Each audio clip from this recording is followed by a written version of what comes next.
Alors, quelques chiffres de vente pour l'Europe sur Presse Citron. En Europe, le marché de l'automobile est en chute libre, sauf pour l'électrique. Et oui, l'électrique résiste un peu plus que les thermiques, ça c'est bon à savoir. Sans grande surprise, les ventes de voitures ont véritablement chuté à cause de la crise sanitaire actuelle. En étant la région du monde la plus concernée par cette pandémie, l'Europe est logiquement la plus impactée en termes de vente. Bah, alors, c'était la région la plus concernée, mais maintenant, je pense que ça va être plutôt les Amériques, hein, les Amériques du Sud et du Nord, qui vont prendre très très cher. L'Europe, ça se calme un peu.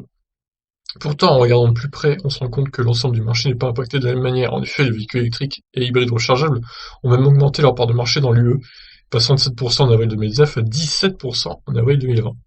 Alors oui, ils cumulent hybrides rechargeables et électriques, hein, c'est normal que ce soit si haut. Sans aucun doute, cette hausse provient des aides mises en place par certains États européens. Cependant, Bloomberg a raison de souligner que cette augmentation des ventes devrait largement servir les constructeurs pour atteindre leurs objectifs en matière d'émissions.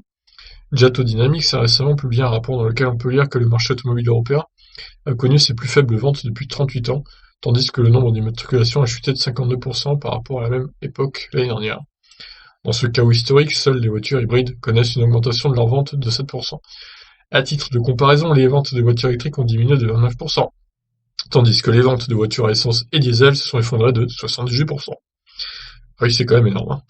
En Europe, la Model 3 reste la voiture électrique la plus populaire. Toutefois, cette hausse des ventes vient également de nombreux autres constructeurs comme Mercedes, Volkswagen, BMW, Hyundai, Volvo ou encore Suzuki.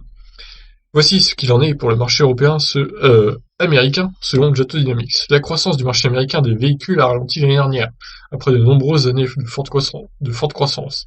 Au début de l'année, nous nous attendions à ce que le marché connaisse une lente stagnation, mais il est maintenant plus probable qu'il diminue à un rythme plus rapide en raison de l'impact de la pandémie mondiale du Covid.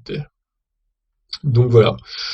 Alors c'est pas une surprise, hein, on était tous au courant que l'électrique, pour le coup, résistait mieux que les ventes de thermiques, mais c'est toujours bon à savoir et à confirmer, en espérant que ça décolle encore et encore l'électrique avec les nouvelles aides. Je vous laisse réagir, ciao.